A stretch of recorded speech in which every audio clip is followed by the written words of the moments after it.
Today we are going to discuss a new technique of genetic engineering, that is the selection of recombinant vector inside the host cell. When we introduce the recombinant vector inside the host cell, we confirm either our recombinant DNA transform inside the cell or our vector have our desired gene. For this purpose, we use different types of selection procedure, we use different types of screening procedure that will be discussed in this lecture. In the previous lectures, we have discussed different techniques: DNA extraction, plasmid, obtaining gene of interest has been discussed, formation of recombinant vector, ligation, cutting and joining, then introduction of recombinant vector into host cell, bacterial host and non-bacterial host, plants and animal cells. Here, the turn of the selection or screening of hosts having recombinant vector, and in the next lecture we will discuss the last technique, that is the making a gene product. Success in any cloning experiment depends on being able to identify the desired gene sequence among the many different recombinants that may be produced. हमने जो desired gene sequence है उसको identify करना है, either वो हमारे cell में मौजूद है या नहीं है. In cloning, it is necessary to select the particular cell that contain the specific gene of interest. उस सेल को select करना है जिसके पास हमारा gene of interest मौजूद है. This is difficult because out of millions of cells, only a very few cells might contain the desired gene. ये थोड़ा मुश्किल इसलिए होगा कि जो मिलियन ऑफ सेल्स में कुछ ही सेल ऐसे होंगे जिन्होंने हमारा डिजायर जीन ट्रांसफॉर्म किया होगा, जिन्होंने अपटेक हमारा वेक्टर किया होगा और जिनके पास हमारा डिजायर जीन मौजूद होगा. There are two terms that require definition before we proceed further. Number one, selection and screening. These are two different methods. These methods can be used in the same experiment, but these are two different methods. Selection is where some sort of pressure, like the presence of an antibiotic, is applied during the growth of host cells containing recombinant DNA. वो cell या वो host जिसके पास recombinant DNA मौजूद है उस पे हम कुछ प्रेशर अप्लाई करेंगे, लाइक उस पे एंटीबायोटिक्स अप्लाई करेंगे. अब वही सेल सर्वाइव करेंगे जिनके पास एंटीबायोटिक रेजिस्टेंस जीन मौजूद होगा, वही सेल सर्वाइव करेंगे जिनके पास एंटीबायोटिक रेजिस्टेंस वाला वेक्टर मौजूद होगा. The cells with the desired characteristics are therefore selected by their ability to survive.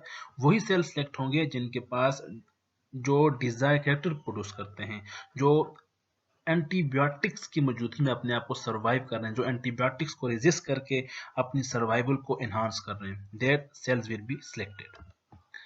This approach ranges in sophistication from simple selection for the presence of vector up to direct selection of cloned genes by complementation of defined mutations. ये process simple भी है और complex भी है. इसमें हम direct selection भी करते हैं और कंप्लीमेंटेशन बेस्ड सिलेक्शन भी हम करते हैं depending upon the type of vector. Screening क्या है? Screening is a procedure by which a population of viable cells is subjected to some sort of analysis that enables the desired sequence to be identified.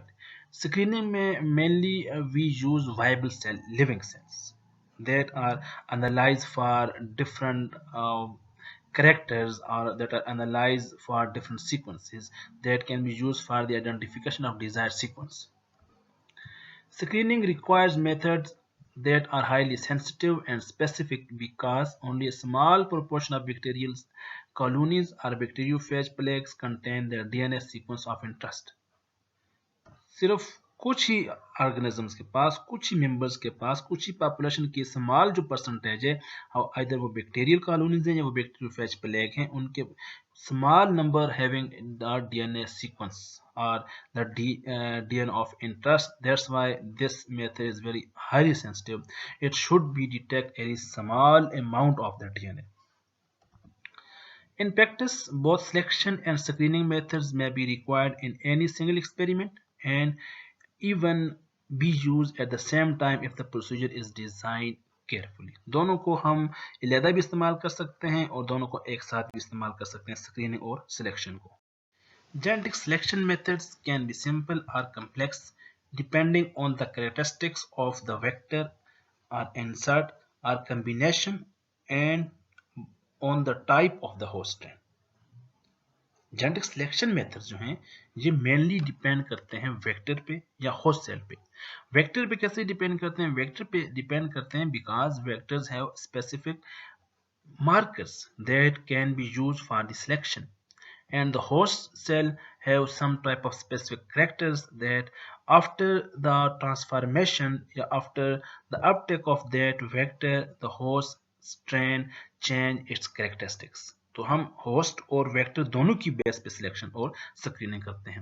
There are several selection identification methods that can be used. Here we will discuss different selection methods that are mainly used in recombinant DNA technology or genetic engineering. Antibiotic based selection for vector, or it is also called the direct selection. Antibiotic marker genes provide a simple and reliable way to select the presence of vectors. Vector की selection के लिए या जो transformer sales की selection के लिए antibiotics बहुत simple method है. फॉर एग्जांपल अगर हम वेक्टर इस्तेमाल करते हैं PBR322 के पास दो एंटीबायोटिक रेजिस्टेंस जीन्स हैं. One is for ampicillin resistance and second is for tetracycline resistance. दो जीन से एम्पिसिलिन रेजिस्टेंस जीन और टेट्रासाइक्लिन रेजिस्टेंस जीन. जब इस बैक्टीरिया को या जिस बैक्टीरिया में ये प्लाज्मिड होगा उसको हम ग्रो करेंगे किसी भी एंटीबायोटिक की मौजूदगी में, आइदर एम्पिसिलिन या टेट्रासाइक्लिन, तो उन एंटीबायोटिक्स की मौजूदगी में बैक्टीरिया अपने आप को सर्वाइव करेगा क्योंकि उस बैक्टीरिया के पास PBR322 वेक्टर मौजूद है. अगर ये वेक्टर मौजूद होगा तो बैक्टीरिया एम्पिसिलिन और टेट्रासाइक्लिन की मौजूदगी में ग्रो करेगा क्योंकि एम्पिसिलिन और टेट्रासाइक्लिन का उस बैक्टीरिया पे कोई इफेक्ट नहीं होगा. इस तरह हम एंटीबायोटिक की बेस पे अपने ट्रांसफार्मर को या अपने वेक्टर को सिलेक्ट कर सकते हैं. For example a normal E coli cells having no plasmid. जब ये जो प्लाज्मिड है, सॉरी जो इकोलाई है, इसके पास कोई प्लाज्मिड नहीं है. जब इसके पास कोई प्लाज्मिड नहीं है तो ये सर्वाइव नहीं कर सकेगा किसी भी एंटीबायोटिक मौजूदगी में, आइदर एम्पिसिलिन या टेट्रासाइक्लिन की मौजूदगी में. वो बैक्टीरिया सर्वाइव करेगा E coli cell containing PBR322 plasmids. इस ई कोलाई के पास PBR322 वेक्टर मौजूद है. अब ये सर्वाइव करेगा क्यों? ये वेक्टर PBR322 है. इस वेक्टर के पास दोनों टेट्रासाइक्लिन रेजिस्टेंस जीन मौजूद है और एम्पिसिलिन रेजिस्टेंस जीन मौजूद है. Bacteria survive and produce colonies because this bacteria have the vector having ampicillin and tetracycline resistant gene. Only cells that have taken up the plasmid will be resistant, and these cells will be therefore grow in the presence of antibiotic. उनकी मौजूदगी में grow करेंगे क्योंकि उस bacteria पे antibiotics का कोई effect नहीं है. The technique can also be used to identify mammalian cells containing vectors with selectable markers.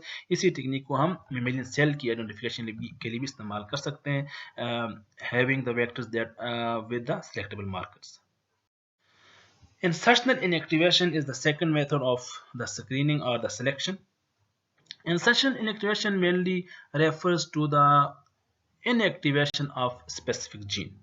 जो हम प्रीवियस स्लाइड में हमने डिस्कस किया कि एम्पिसिलिन रेजिस्टेंट जीन है या टेट्रासाइक्लिन रेजिस्टेंट जीन है, उन दोनों में से किसी एक जीन को जब हम इनएक्टिवेट करेंगे, जब एम्पिसिलिन या टेट्रासाइक्लिन की जगह पे हम अपना डिजायर जीन इंसर्ट करेंगे तो वो जो जीन है वो जीन इनएक्टिव हो जाएगा. जब वो जीन इनएक्टिव हो जाएगा तो बैक्टीरिया अब रेजिस्टेंस की बजाय उस एंटीबायोटिक के अगेंस्ट सेंसिटिव होगा. So insertional inactivation means the inactivation of a specific gene by adding our gene of interest.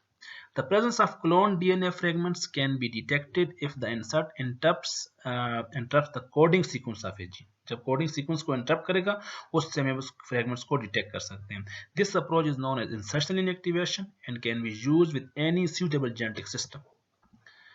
Antibiotic resistance can be used as an insertion inactivation system if DNA fragments are cloned into a restriction site with an antibiotic resistant gene.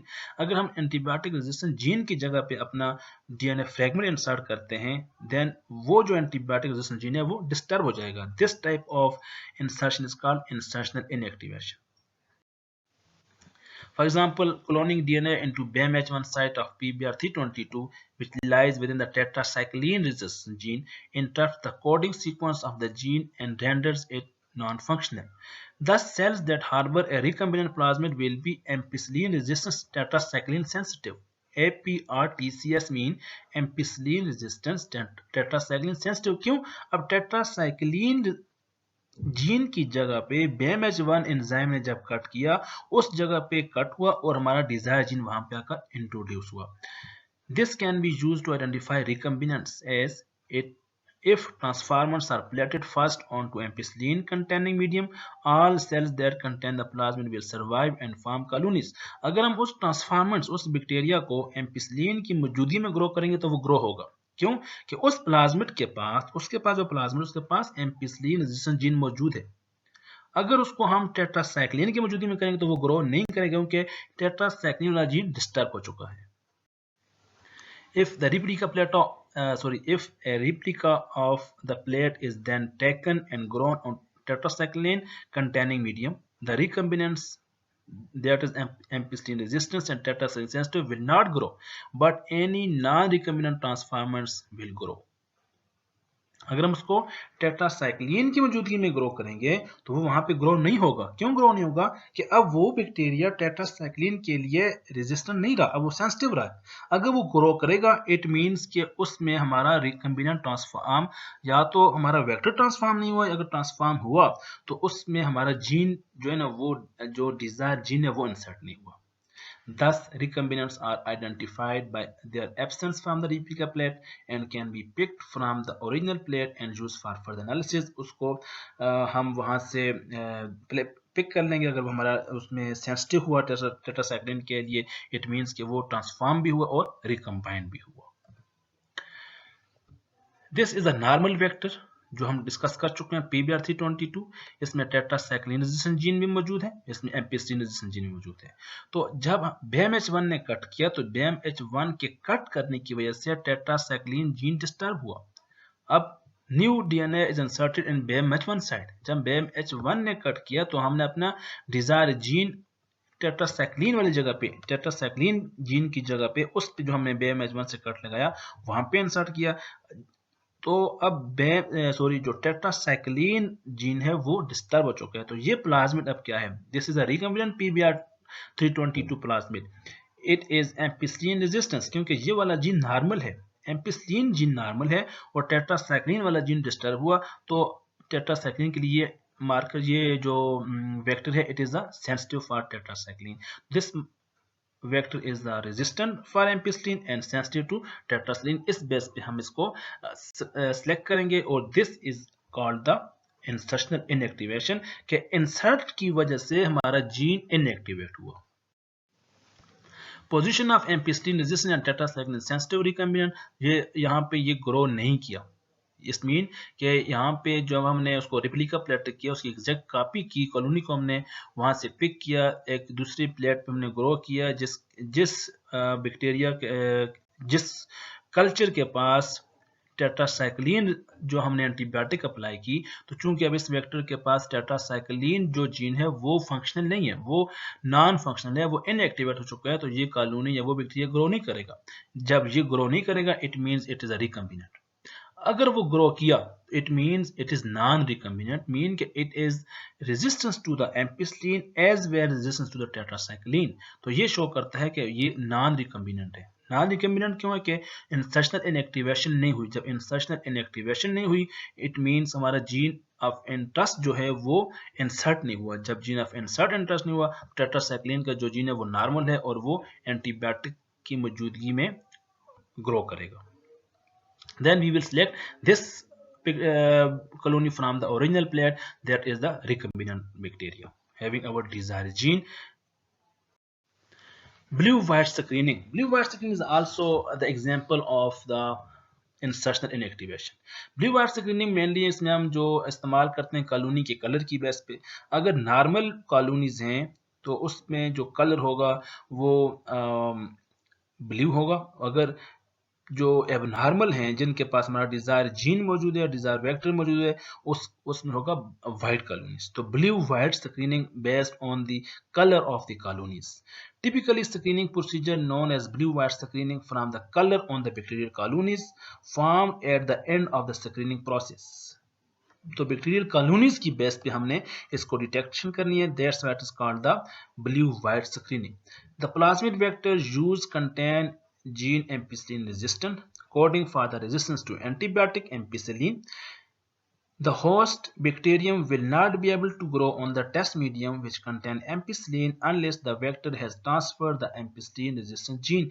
तो इसमें mainly हम इस्तेमाल करते हैं पक series vector, पक 19 vector है जिसके पास एम्पिसिलिन रेजिस्टेंट जीन भी होता है और लेग जीन भी होता है। एम्पिसिलिन जीन उसको एम्पिसिलिन की मौजूदगी में ग्रो करवाता है और lac gene responsible for the hydrolysis of the X gal जो ब्लू वाइट स्क्रीनिंग में हेल्पफुल होता है। The plasmid vector also contains a second gene. This is one of the enzyme that is beta galactosidase. That's the LAGZ gene. So beta LAGZ gene or beta galactosidase gene is a second marker in this vector. PUC19 vector having two important markers, ampicillin resistance gene marker and LAGZ gene marker. हम इसको vector में discuss कर चुके हैं। Ampicillin जो gene marker है इसमें कोई रिस्ट्रिक्शन साइट मौजूद नहीं है। जो लेग-जी जीन मार्कर है उसके पास डिफरेंट रिस्ट्रिक्शन साइट्स हैं जो डिफरेंट रिस्ट्रिक्शन एंजाइम्स को कट करने में हेल्पफुल होती हैं। तो जब हम अपना जो डिजायर जीन इंसर्ट करते हैं तो मेनली हम जब कट करते हैं तो कट करने की जो जगह है, जो कट लगता है, जो कट प्रोड्यूस होता है, that is in the lac Z gene. तो जब लेग-जी जीन में कट होगा तो लेग-जी जीन डिस्टर्ब होगा। जब लेग-जी जीन डिस्टर्ब होगा तो कॉलोनीज जो नॉर्मली बीटा ग्लूटासाइडेज प्रोड्यूस होता था वो प्रोड्यूस नहीं होगा। जब बीटा ग्लूटासाइडेज जो एक्स गाल को हाइड्रोलाइज करने के बाद ब्लू कलर देता था अब वो व्हाइट कलर प्रोड्यूस करेगा। That's what is called blue white screening. अब ये जीन डिस्टर्ब हो जाएगा, इनएक्टिव हो जाएगा। It is also example of insertion inactivation. So pUC 19 vector को इस्तेमाल करते हुए हम ब्लू व्हाइट स्क्रीनिंग करते हैं। इसमें हम एम्पिसिलिन रेजिस्टेंट मार्कर और लेग-जी जीन मार्कर का इस्तेमाल होता है। लेग-जी जीन की जगह हमारा डिजायर जीन इंसर्ट होता है। जब लेग-जी जीन की जगह हमारा डिजायर जीन इंसर्ट होगा तो लेग-जी जीन डिस्टर्ब होगा। जब लेग-जी जीन डिस्टर्ब होगा तो हमारा जो प्रोडक्ट है उसमें जो कॉलोनीज है उसमें वाइट कॉलोनीज होंगे। जब वाइट कॉलोनीज हैं it means these colonies in these colonies the leg-Z gene is disturbed, that is replaced by our desired gene. Bacteria that picked up the recombinant plasmid in which the new gene was inserted into leg-Z gene will not hydrolyze lactose and will produce white colonies.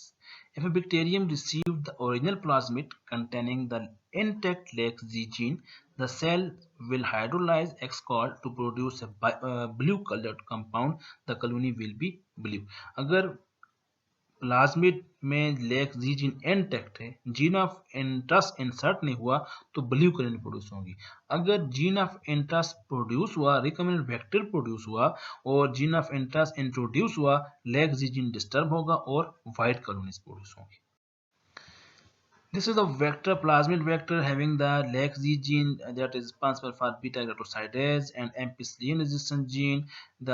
This site for the restriction enzyme cutting foreign DNA restriction site. Both the plasmid and the foreign DNA are cut with the same restriction enzyme. The plasmid has the gene for lactose that we have discussed, that is the LAG-Z gene and the ampicillin resistant gene. जब दोनों को same enzyme से cut करेंगे और recommended plasmid जब produce करेंगे DNA ligase की मदद से, then foreign DNA will insert into the lac Z gene. Lac Z gene की जगह पे कट लगेगा और इसकी जगह पे हमारा जो फॉरेन डीएनए इंसर्ट होगा। The bacterium receive the plasmid vector will not produce the enzyme beta galactosidase. जब लेग-जी जीन की जगह पे हमारा जीन इंसर्ट हुआ तो बीटा गैलेक्टोसाइडेज प्रोड्यूस नहीं होगा। ये foreign DNA has been inserted into the plasmid. After the formation of the recombinant plasmid is introduced into the bacterium, which becomes ampicillin resistant. By using transformation principle, a process we can introduce our recombinant vector inside the host cell. After the introduction or insertion of our vector inside the host bacteria, we spread this bacteria or we grow this bacteria on an agar plate containing the ampicillin, and उस plate पे उसको grow करेंगे जिस plate पे ampicillin antibiotic produce होगी और beta galactosidase का substrate एक्सगाल होगा। जब इस प्लेट में उसको ग्रो करेंगे तो इसके बाद हम किस बेस पे सिलेक्शन करेंगे। अगर इस प्लेट में कॉलोनीज मौजूद है इट मींस कि उस बैक्टीरिया के पास हमारा वेक्टर मौजूद है। क्यों कि उस बैक्टीरिया के पास वो वेक्टर है जिसके पास एम्पिसिलिन रेजिस्टेंस जीन मौजूद है और इस प्लेट में, इस कल्चर प्लेट पे एम्पिसिलिन एंटीबायोटिक मौजूद है, तो इस एम्पिसिलिन का उस बैक्टीरिया पे कोई इफेक्ट नहीं हुआ क्योंकि बैक्टीरिया के पास एम्पिसिलिन रेजिस्टेंस जीन है। अब सेकंड मेथड हम किस बेस पे हम सिलेक्ट करेंगे कि हमारा जो जीन ऑफ इंटरेस्ट है वो इंसर्ट हुआ कि नहीं हुआ। अब जीन ऑफ इंसर्ट की जो सिलेक्शन है उसकी किस बेस पे करेंगे। अगर कॉलोनीज का कलर ब्लू है, इट मीन्स कि जो लेक जी जीन है वो डिस्टर्ब नहीं हुआ। जब लेक जी जीन डिस्टर्ब नहीं हुआ तो बीटा गैल्क्टोसाइडेज प्रोड्यूस हुआ। जब बीटा गैल्क्टोसाइडेज प्रोड्यूस हुआ, उसने लेक्टोज को हाइड्रोलिसिस किया और एक्स गाल को हाइड्रोलाइज किया और ब्लू कॉलोनीज प्रोड्यूस की। जब व्हाइट कॉलोनीज प्रोड्यूस की, it means the colonies having our desire gene के लेक जी जीन डिस्टर्ब हुआ और लेक जी जीन की जगह हमारा अपना जीन ऑफ इंटरेस्ट इंसर्ट हुआ। It means it is the blue-white screening. That's why on the basis of the colonies at the end, अगर blue colonies हैं, it mean these colonies have a foreign DNA। अब ये foreign DNA हमारा अपना gene भी हो सकता है और कोई और जीन हो सकता है, लेकिन डिस्टर्ब हुआ कौन सा gene? Lac Z gene. The above procedure has isolated white colonies known to contain the foreign DNA। इसके पास foreign DNA है, but it is still not known whether this is the desired fragment of foreign DNA। ये वही fragment है जो हमने insert किया या कोई और जीन मौजूद है। इसकी हम फर्दर पे स्क्रीनिंग करेंगे मॉलिक्यूलर बेसिस पे, डीएनए की बेस पे और हाइब्रिडाइजेशन की बेस पे। Next method that is used for the screening is the plague morphology screening. जैसे हमने पहले डिस्कस किया कि वेक्टर की बेस पे हम सेलेक्ट करते हैं। अगर हम PBr322 को वेक्टर के तौर पर इस्तेमाल करेंगे तो हम एम्पिसिलिन रेजिस्टेंस और टेट्रासाइक्लिन रेजिस्टेंस की बेस पे हम क्या करेंगे? स्क्रीनिंग करेंगे। अगर हम पक वेक्टर इस्तेमाल करेंगे तो एम्पिसिलिन और लेक जी जीन की बेस पे हम सिलेक्शन करेंगे, स्क्रीनिंग करेंगे। तो अब हम वेक्टर इस्तेमाल कर रहे हैं लैम्डा वेक्टर। तो लैम्डा वेक्टर पे हम मेनली इस्तेमाल करते हैं, उसको सिलेक्ट करते हैं on the basis of their colonies. अगर हम लैम्डा वेक्टर इस्तेमाल करेंगे तो लैम्डा वेक्टर जो मेनली प्रोड्यूस करते हैं क्लियर प्लेग्स। अगर हम M13 इस्तेमाल करते हैं तो M13 vector mainly turbid plague इस्तेमाल करते हैं। और लैम्डा वेक्टर में भी अगर C1 जीन डिस्टर्ब हुआ तो वो क्लियर प्लेग प्रोड्यूस करेगा। C1 डिस्टर्ब नहीं हुआ, it means that will produce the turbid plaques। Plaque morphology can be used as a screening method for certain lambda vectors such as the lambda GT10, which contains C1 gene. This gene encodes the C1 repressor, which is responsible for formation of lysogenes. Plaques derived from the C1 vectors will be slightly turbid because of survival of some cells that have become lysogenes। अगर वो vector जिसके पास C1 gene मौजूद है तो वो कौन सी colonies देगा? Turbid colonies देगा। क्यों? कि उसमें लाइसोजेनिक साइकिल होगा। If the C1 gene is inactivated by cloning fragments into a restriction site within the gene, the plaques are clear and can be distinguished from the turbid non-recombinants। तो जो अगर हम C1 disturb हुआ, inactivate हुआ, उस जगह हमारा gene of interest insert हुआ तो वो क्लियर प्लेग प्रोड्यूस करेगा।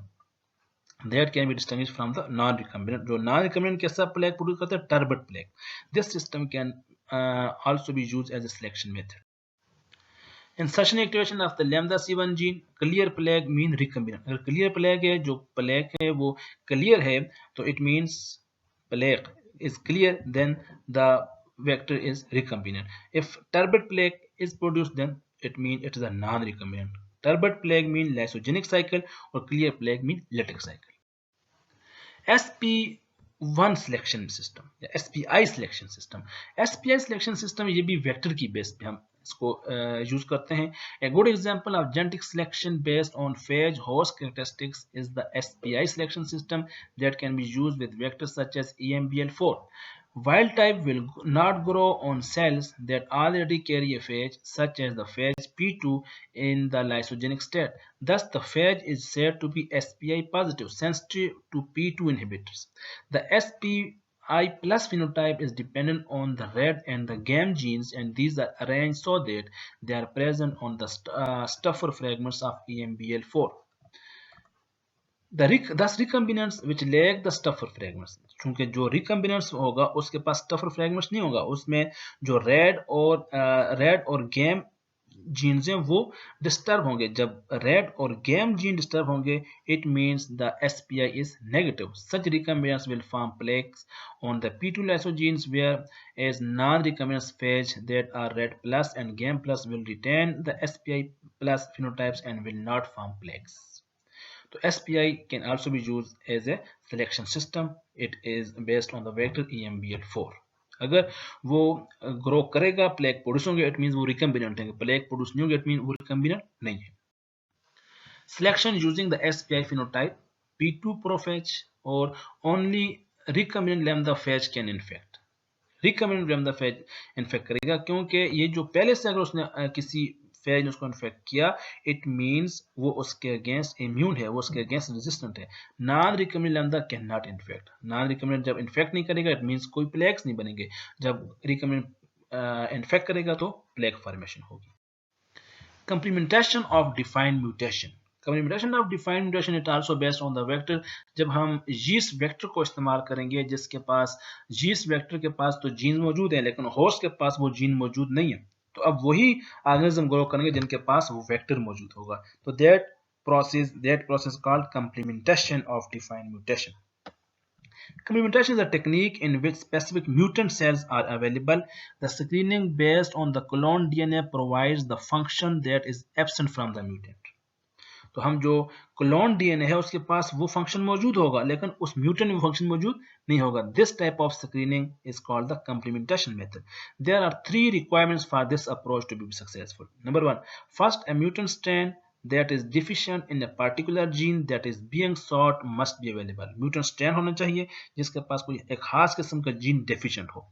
Second, a suitable selection medium is required on which the specific recombinants will grow. Specific medium selection medium हो जिस पे स्पेसिफिक रिकम्बिनेंट्स ग्रो हो. The final requirement is that the gene sequence must be express in the host cell to give functional product that will complement the mutation. और वो जो gene हमने insert किया, जो वेक्टर हमने इंसर्ट किया, जिसके पास वो डिजायर जीन मौजूद है जो होस्ट में मौजूद नहीं है, उस जीन को लाजमी एक्सप्रेस होना है ताकि उसकी बेस पे हम अपनी सिलेक्शन कर सकें. This type of selection is called complementation of defined mutation or complementation based selection. This approach has been used most often to select genes that specify nutritional requirements such as enzymes of various biosynthetic pathways. Thus, genes for tryptophan operon can be selected by planting recombinants on mutant cells that lack specific functions in this pathway. These are known as auxotrophic mutants or just auxotrophs. Complementation can also be used if mutants are available for other host cells, as is the case for yeast and other fungi. हम discuss कर चुके हैं. Selection processes can also be used with higher eukaryotic cells. The gene for mouse dihydrofolate reductase (DHFR) has been cloned by selection in E. coli using the drug trimethoprim in the selection medium. Cells containing the mouse DHFR gene were resistant to the drug and were therefore selected on this basis. जब वो gene मौजूद होगा उसकी base पे वो resistance होंगे, इस base में उसको सिलेक्ट कर लेंगे. Screening using nucleic acid hybridization. Hybridisation की बेस पे हम सिलेक्ट करते हैं. Hybridisation mainly it is the mixing of two DNA having the complementary ends. उसमें हम प्रोब का इस्तेमाल करते हैं. Radioactive label sequence of the nucleotide having the that is responsible for binding with a specific gene. The power of nucleic acid hybridization lies in the fact that complementary sequences will bind to each other with a very high degree of fidelity. जो complementary को आपस में bind कर जाएंगे. In practice, this depends on the degree of homology between the hybridizing sequences, and usually the aim is to use a probe that has been derived from the same source as the target DNA. हम इसमें mainly probe का इस्तेमाल करते हैं. probe radioactive label जो एक nucleotide का sequence होता है अपने कंप्लीमेंट्री से जाकर बाइंड करता है और वो अटैचमेंट होती है और फिर हम ग्लो करते हैं, उसकी बेस पे हम आइडेंटिफाई करते हैं. Colony hybridisation is a common method of identifying cells that carry specific clone genes. DNA probes short segments of single stranded DNA that are complementary to a desired gene are synthesized. हमने DNA probe को synthesize करना है. वो desired gene का क्या होगा, complementary उससे जाकर bind कर जाएगा. If the DNA probe finds a match, it will adhere to the target gene. The DNA probe is labeled with an enzyme or fluorescence dye so its presence can be detected. वो labeled होगा उस enzyme के साथ या fluorescence dye के साथ. It will glow in autoradiography. A typical colony hybridization experiment, an array of DNA probe arranged in a DNA chip can be used to identify pathogens. So mainly it can also be used for the identification of pathogens.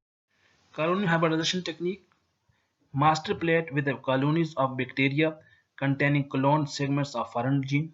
ये वो master plate है जिसके पास bacteria की colonies हैं और इन colonies के पास foreign DNA मौजूद है.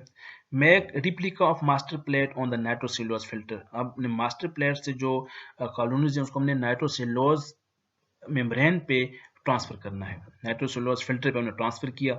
After that treat with the detergents STS to lyse bacteria. Sodium dodecyl sulphate से हमने मास्टर प्लेट में जो कॉलोनीज को ट्रीट करना है ताकि बैक्टीरिया लाइस हो और डीएनए आइसोलेट हो. After the treatment with the STS, we treat the filter with the sodium hydroxide. Sodium hydroxide क्या करेगा? Sodium hydroxide separate DNA into single strands. Single strand में प्रोड्यूस होगा. जब single strands of the bacterial DNA, अब after that fluorescence label probe will add. करेंगे add label probes. Label probes हम add करेंगे. Label probe जब add करेंगे, probe will hybridise with desire gene from bacterial cell. जो desire gene है, gene of interest है, उसके साथ जो प्रोब है वो बाउंड कर गया. वो बाइंड जब कर, क्योंकि ये प्रोब है कंप्लीमेंट्री है डिजायर जीन के, तो जिस जिस जीन के साथ कंप्लीमेंट्री नहीं वो बाइंड नहीं करेगा, वो सिंगल स्टैंडर्ड रहेगा. After that wash filter to remove unbound. जो अनबाउंड प्रोब्स हैं वो सारे रिमूव हो जाएंगे. उसको वॉश करने के बाद वो रिमूव हो जाएंगे. Compare filter with replica of master plate to identify colonies containing gene of interest. तो हमने जो रिप्लिका है, जो हमारा नाइट्रोसेलुलोज मेम्ब्रेन है, उसको हम कंपेयर करेंगे मास्टर प्लेट के साथ. अब ये जो दो कॉलोनीज हैं, ये colonies, it means these colonies are our desire gene. तो हमने हाइब्रिडाइजेशन से इसको हमने कंफर्म किया कि इन कॉलोनीज में जो डीएनए है उनके साथ हमारा प्रोब बाइंड किया. It mean these colonies containing gene of interest. It is a replica plating. It means these colonies will be selected for further analysis. Use of the PCR in screening protocols. The polymerase chain reaction PCR has had a profound effect on gene manipulation and molecular biology. PCR को भी हमने screening के तौर पर इस्तेमाल कर सकते हैं. We amplify the specific gene that we have inserted into the bacteria or in our vector. PCR can be used for screening clone libraries. Often clones are pulled from the rows and columns of microtiter plates and a PCR carried out on the pooled samples. हमने pooled sample पे इसको इस्तेमाल करना है. This is known as the combinatorial screening. Immunological screening for expressed gene.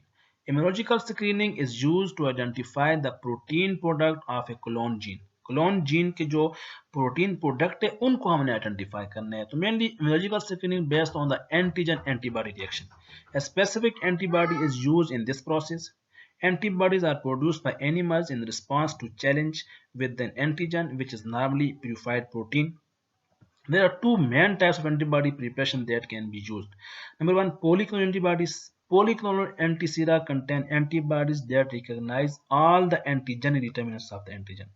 Polyclonal antibodies are antibodies that can activate against a variety of antigens. Different antigens को वो provoke कर सकती हैं, उनके साथ bind कर सकती हैं. In contrast to the polyclonal antibodies, the monoclonal antibodies can be used. Monoclonal antibodies are the more specific antibodies which recognize a single antigenic determinants. There are various methods available for immunological screening, but the technique is most often used in a similar way to platelet screening with nucleic acid probes. That's all about the screening and the selection of the desired gene in the vector or in the host cell. We can use direct selection. Antibiotic की बेस पे, vector की बेस पे हम इसको कर सकते हैं, या इंसर्शन एक्टिवेशन जिसमें हमने हमारा जीन इनएक्टिवेट हुआ हम कॉलोनी हाइब्रिडाइजेशन की बेस पे कर सकते हैं. पीसीआर की बेस पे हम सिलेक्शन कर सकते हैं. फेज प्लेग मॉर्फोलॉजी की बेस पे कर सकते हैं. एसपीआई सिस्टम की बेस पे कर सकते हैं और इम्यूनोलॉजी की बेस पे हम स्क्रीनिंग कर सकते हैं. नेक्स्ट बेस पे हम एनालिसिस ऑफ द जीन की बेस पे हम स्क्रीनिंग करेंगे. Thank you so much. That's all about the screening and selection.